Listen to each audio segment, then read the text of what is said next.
Hey everybody, welcome back to the Right After Breakfast podcast, where we help you discover your passions, merge them with your work, and create a lifestyle you love. I am Nick Duska, your host, and this is episode 11. We were living off Tom's student loans. My savings account was very, very low, and I'd get an Etsy sale in my PayPal account, use that money to go buy an onion for dinner, and we'd cook the entire onion and we'd eat it. And it was just difficult. All the money I made, I'd put back into the business, which didn't leave a lot for me to live off. So I remember saying to Tom, I don't know if this is sustainable. So that was Kristen Pumphrey, who's the founder and creative director at PF Candle Co. All of their candles are made using domestically grown soy wax, cotton core wicks, fine fragrance oils, and apothecary-inspired packaging. All the jars are finished off with a simple label and brass lid, and each candle is hand-poured, packaged, and shipped in their Los Angeles studio. Kristen now co-owns the company with her husband, Tom, who was actually sitting in a desk on the background getting some work done while we were doing the interview. It was great because their factory is actually attached to their office, which is where we had the interview, and I got a little tour of the candle factory before I had the interview with Kristen. It was so cool to see. It really did give you almost this brewery vibe, which is what Kristen told me she was kind of going for and hoping for, which is so true. It made you curious and interested in seeing how candles are made. Everything from the labels to the jars to the wax to the smells. And just to see the end result of something that is so large scale, looking at a factory like this and knowing that it actually all started in a home. Just Kristen working alone, making candles, and then eventually her husband Tom jumping on board. But before that, it was just her. And it was a slow process. There were a lot of bumps in the road, and it was not easy. And I'm sure she couldn't have imagined that it would have gotten to this scale and this big. But I think anybody who's looking either to start a business or just somebody who needs maybe the inspiration to get through tough times in their life, this is a great episode.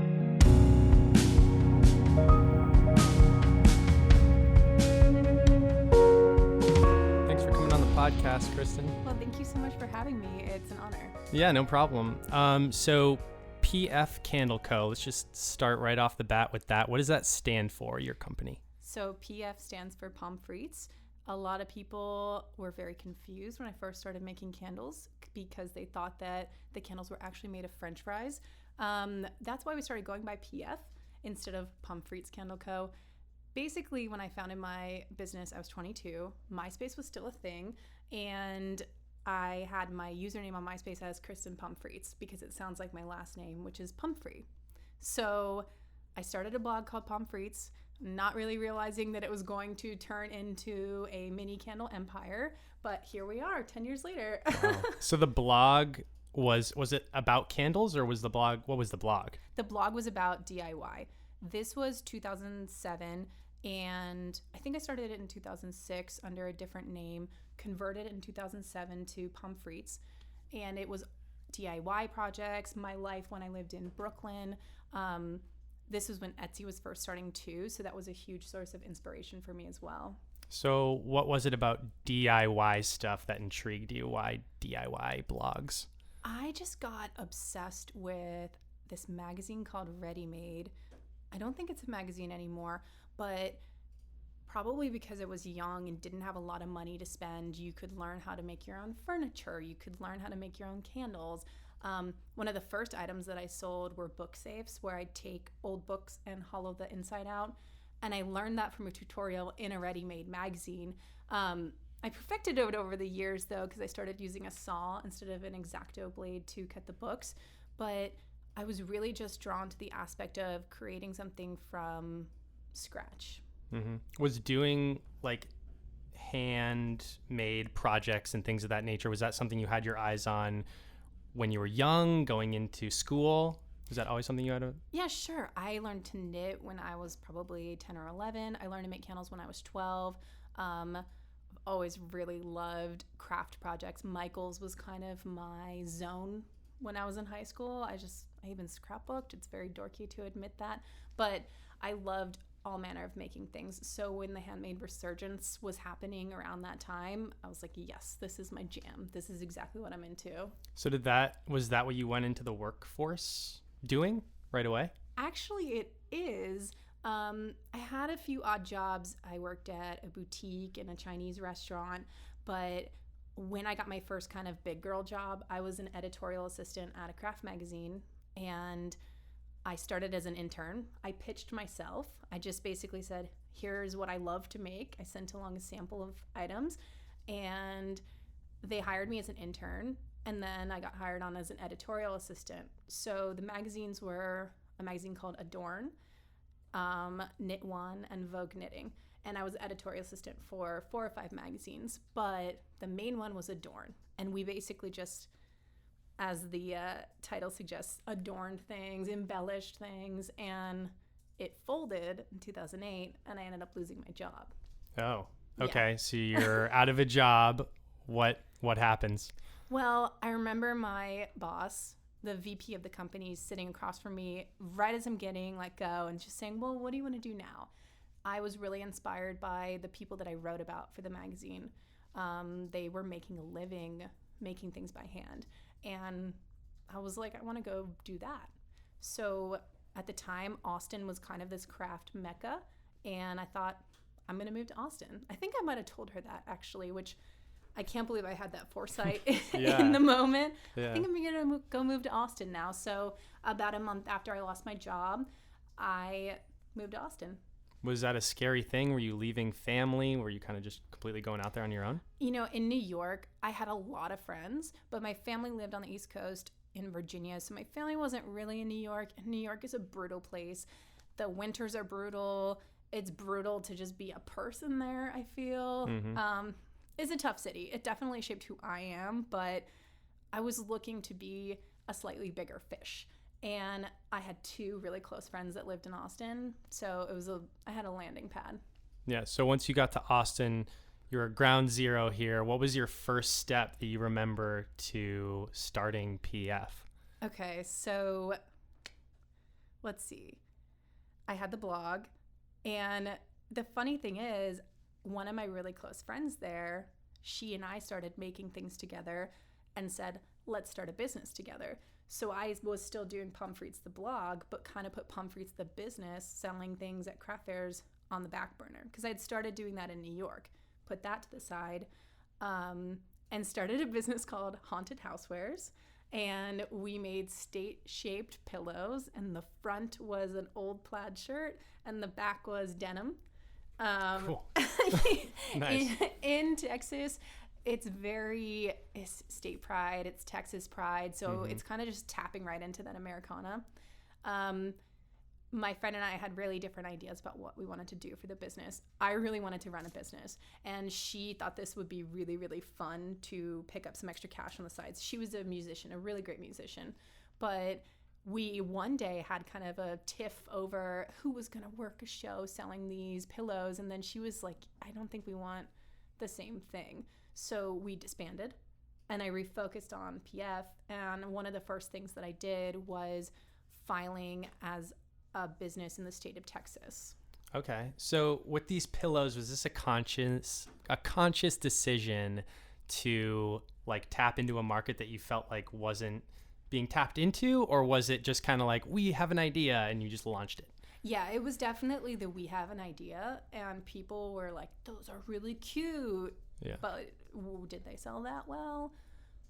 Not really. It was like, is there a need in the market for that? And the answer is probably not. Yeah. And there were other people doing state-shaped pillows. They might even still be, and they were doing it just a little bit better than us. Yeah. So, do you remember learning anything specific from selling those? Like taking any lessons with you that you've kind of used later? What I learned from selling those pillows is the number one thing that you have to learn is when to listen to your own advice, because people really want to tell you how to run your business. And there was a story where my friend was at a bar. Someone said, oh, what do you do for a living? And she says, I make state-shaped pillows. And the guy says, you know what you should make? You know what you should do is the phrase that when someone hears you're a business person, they go, oh, you know what you should do? And then they're going to tell you something completely unrelated that you should definitely not do. Right. So this guy goes, you know what you should do? You should make boob-shaped pillows. And we were just like, No, No. that's not really what we're doing. Yeah, right. So it's really about listening to yourself and silencing people whose opinions are just kind of adding to that chatter. And not everybody's an expert, I guess. No, but people want to think they are. So Right. you have to really know. Getting an expert opinion is really important, and getting an outside opinion is really important. But knowing when it's just extra and you can listen to yourself is really important. Yeah. What about income during this time? Where was that? Were you making any money off the blog at that point? The blog never made me any money at all. It was definitely a passion project. Okay. It's still live on the internet and it's adorable, but like the majority of my readers are my mom. So Nice. I was waiting tables. I worked at a Cajun restaurant. I gotta say, I wasn't a great server. My heart was not in it. Yeah. As one's heart cannot be in that. So I kind of made a conscious decision. I had a little savings and I said, I'm going to quit this serving job. And that was when I wanted to start doing Pumphrey's. And I think right around that same time, Haunted Housewares had ended as well. So I was without a job for about 2 months trying to get things together. Yeah. Yeah. And then, so how did the candle aspect of all this kind of come into play? Like I said, I've always made candles. Yeah. So they were one of the things that when I said I want to start a handmade business, I knew how to make it. I just made everything to see what would stick. Yeah. I made owl-shaped candles. So they were soy candles, but they were using these vintage pillars. And they were very heavy and they were difficult to make. I could not make that many in a day. Those got a lot of people saying, oh, I really like this, but I never burn it. And I didn't like that because I really wanted to make something that people used. I mean, the bottom line is if your customer's not coming back because they're so happy with your product, it's like, it's not a sustainable business model. Right. Yeah. So I started pouring into old restaurant style jars, the pizzeria style. I was working as a host at a restaurant. And my manager would actually throw out the jars at the end of the night. So I went up to her and said, could I keep those jars? And she's like, yeah, I mean, no one else is, they're just getting trashed. So it was really about repurposing when I first started and using sustainable, eco-friendly materials. So I started wiping those out. I'd melt the old wax out and pour soy candles into there.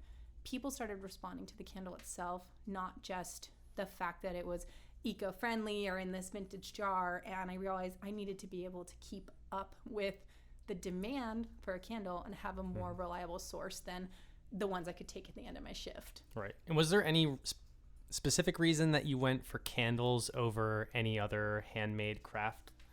Well, I made candles, I made book safes, I made pins and magnets, I made pillows, as I said before. Candles were just the thing that stuck because it was a craft that I could make more than one at a time. And it wasn't necessarily an art. It was a craft. The reason I make that differentiation is that vintage books, when I'd haul the inside outs, were completely one of a kind. But I was selling them for $20 to $30. So all of my labor that went into that, it didn't really turn a huge profit. But the candles that I could make 8 at a time, those could start being profitable for me. Right. So when you first started, it was just you all alone, right? That's right. Making these candles. So how hard was that initially to be the sole member of your founding candle company? At the time, I mean, I was real scrappy. So I just kind of was chugging along. I'm going to do this. My husband, Tom, who's my co-owner now, he was always behind the scenes. So pretty much he helped me at every single craft fair that I've done since we've been together. And he would help me set up. He'd help with the physical. He'd help with actually selling to people. We have this joke that whenever you're at a craft fair, sometimes you'll see a grumpy looking guy sitting at a booth full of really cute shit, and that's the grumpy craft fair boyfriend. And that's what Tom was, but he wasn't super grumpy because he worked at Best Buy for 7 years, so he knew how to do customer service. Right. So he was always kind of behind the scenes, but I mean, it was tough. I had this whole thing. I would repeatedly quit my day job and then I'd unquit my day job. So I'd be like, I'm quitting and I'm going to focus on this, especially during the holiday season. I'd get it in my head that I could support myself on my crafts because the money was flowing around the fair season. And then come February, I would say, I have no money. I need to get a job. That was kind of happened a couple times while we lived in Austin. And when we relocated to Long Beach, I just could not get another job. The market out here was really difficult for me. So I kind of had no option at that point but to make PF work. Yeah. Was there a low point? Was that the low point when you went to Long Beach? Was there a specific time when you were like, I don't know if this is going to work, like might have to disband? Absolutely. In Long Beach, we were really broke. So we were living off Tom's student loans. My savings account was very, very low. And I'd get an Etsy sale in my PayPal account, use that money to go buy an onion for dinner, and we'd cook the entire onion and we eat it. And it was just difficult. I didn't really, all the money I made, I'd put back into the business, which didn't leave a lot for me to live off. So I remember saying to Tom, I don't know if this is sustainable. I can only make ends meet during the holiday season and for a couple months afterwards while the money's still good. But during the summer, when no one wants to buy candles that create heat, it was hard. And I told him that I wanted to potentially look for what the worst thing in my mind was a 9-to-5 job, which is funny now because I work 9 to 5 right. or 8:30 to 4:30. But things change. Right. And he said, you should just continue. He supported me in that because he said, I'm graduating soon. There's not going to be any more student loans and we're going to have more money that's owed. So you should still make the candles on the weekends because you can do that. It's not going to take up all of your time. And that's what I was planning on doing when I got an order from Terrain, which is a Urban Outfitters subsidiary company, and it was a couple $1,000s, and that coasted me through. Wow. So up until that point that you got that huge order, what was the work-life balance like in your life? Did you feel like you were able to do anything, or because you were so focused and dedicated in trying to make this work, was there really nothing outside of this kind of laser focus of making it happen? I don't think I had a lot of work-life balance. I don't think I necessarily still do, especially being married to your business partner. There's a lot of bleed over, but I don't beat myself up about that because I'm obsessed with what I do. So it just consumes my mind, and it always has. The most difficult part about working out of your home in your second bedroom is that you are just, especially if you're by yourself, you have to be your own motivator. You have to keep deadlines for yourself. You have to deal with the loneliness that comes along with that, and it can be difficult. So what is it like being married to your business partner? I want to get a little deeper into that. You know what? When it works, it's amazing. It all clicks, and we are raising a baby together as well. So we're just basically, we say we're just all in. But it can be hard sometimes because you'll have bleed over where you're kind of arguing about something and you'll say, wait a minute, is this a home issue or a work issue? And that may happen at home or that may happen at work. What we really try to do is just talk to each other respectfully. And I think it's actually made both our relationship and our business stronger.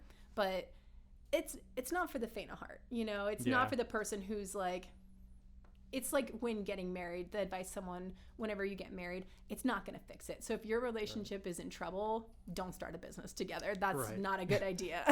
Is there any separate time that needs to be carved out? Since I would think you guys are together a lot. Yes, we are together pretty much 24/7.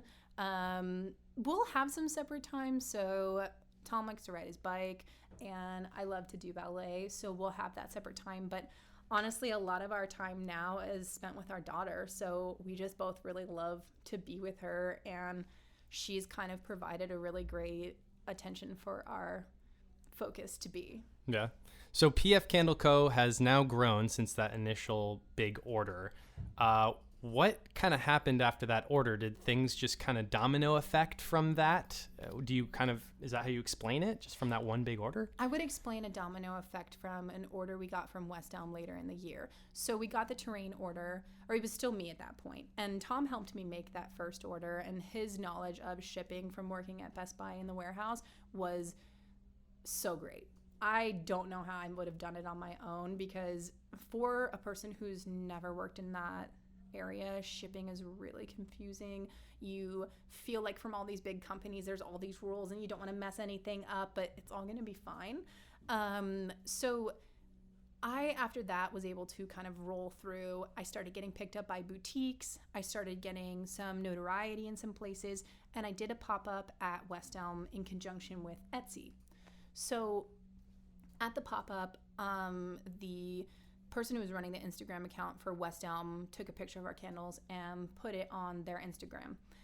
Not the main West Elm Instagram, but just the local West Elm Instagram. Okay. And the VP of merchandising for West Elm sees the photo, goes to our page. This is 2013. I mean, I was still using lo-fi and all those really basic Instagram filters. I was like the frames. Yeah. Oh yeah. The flashes of light. This was the really early Instagram. It was great. The glory days. Good times. So the VP of merchandising comes and comments on one of our pictures. Oh, I love your products. How would you like to be sold at West Elm stores? And sitting at dinner with Tom after the show, it was always our tradition that after a good show, we'd go have a dinner. Because we were so broke, that was really the only times that we could afford to get a nice dinner. And I said, Tom, there's this weird comment on our Instagram. Who's this guy? And so I look him up, I Google him, and it's legit. His LinkedIn comes up. Wow. So of course I'm like, yes, I would like that. And I ended up following up with him via email and pestered his buying staff for 5 months until they finally got me a PO. And once we got that PO, it was for 4,000 units. So we were only making 100 units a day. That would be a lot for me. Yeah. We had to then make 4,000 units in 5 weeks. And that was insurmountable. We were just like, how are we going to do this?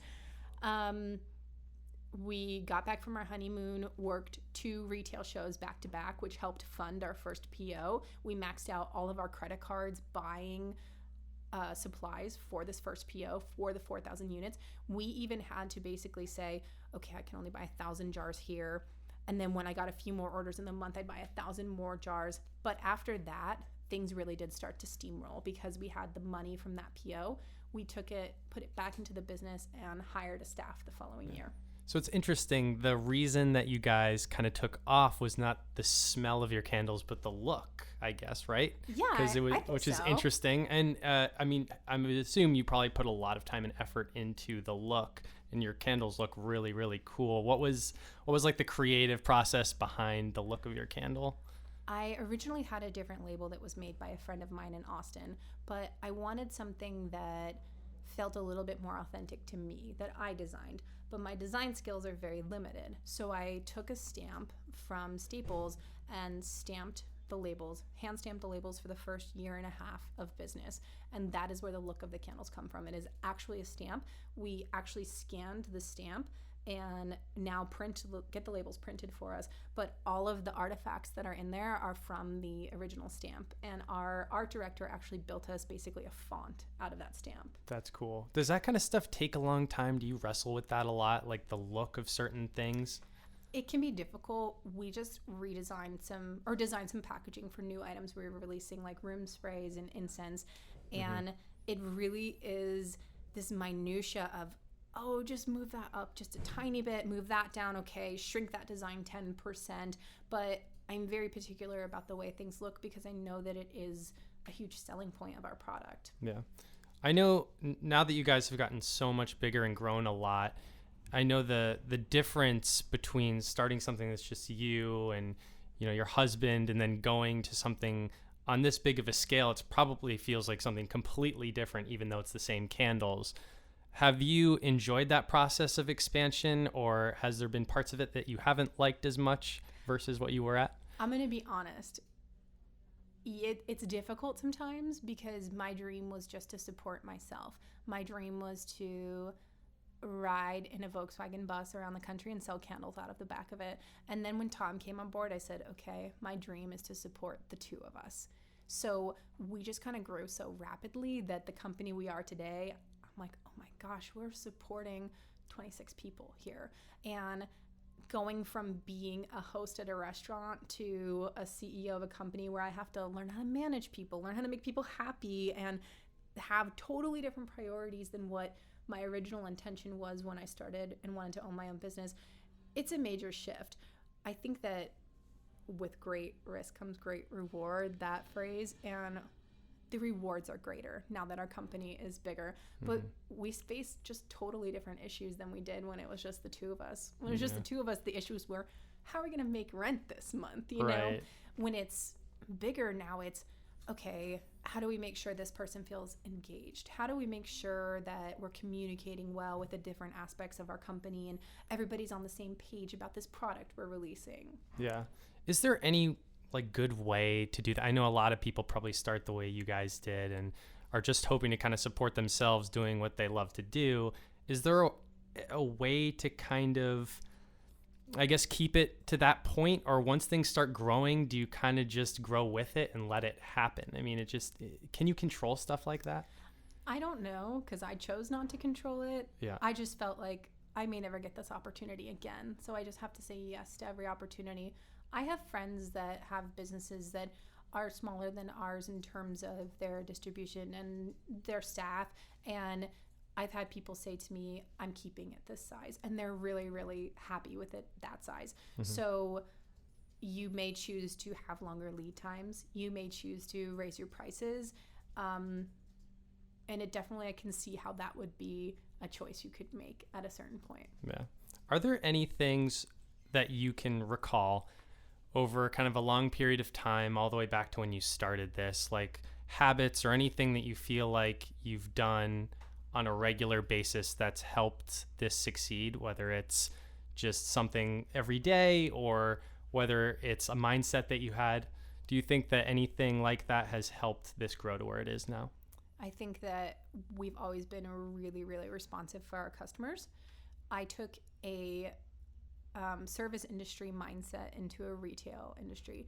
It seems really obvious that the entire point of your business is your customers, but I think a lot of companies forget that. So service industry is the customer's always right no matter what. And even if they aren't right, you need to suck it up because they are, you know? So it would be really frustrating in a restaurant where someone would say, just give the customer what they want, because you want to say, but what about what I want and what about what's right? It does not matter. So we've always just been insanely friendly to our customers.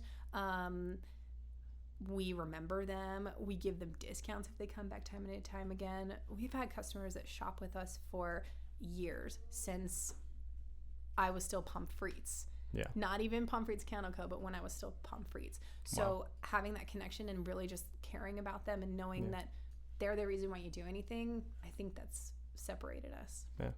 Well, thanks so much, Kristen, for joining me on the podcast. Yeah, thank you for having me. Yeah, I really appreciate it. Can people find you or PF Candle Co. anywhere online? Is there anything you'd like to plug? Okay, so you can find us at pfcandleco.com. You can find us on Instagram. Our handle is at pfcandleco, or Facebook, same deal. Yeah, that's pretty much it. Awesome. Thank you. Thank you. Hey everybody, hope you enjoyed the podcast episode with Kristen today. If you want to get that list of tips that I do for every guest, you can find that as always on my website, www.rightafterbreakfast.com, or on the Facebook page. I don't know how many of you have found me via Instagram, but my Instagram page is actually a little more active than my Facebook page. So if you want to follow Right After Breakfast on Instagram, that's a great place to get constant updates. Also, thank you to everyone who's been leaving reviews on this podcast on iTunes. I really appreciate it, and I notice it. There were 2 really great ones this past week, and I actually want to maybe start sharing them with you guys on the episode because they're so great and I love them so much. So feel free to leave a review if you haven't yet. I really appreciate it, and it will help this podcast hopefully grow and become more successful so we can help more people. And as always, subscribe if you haven't yet. So I'll see you next week. Bye.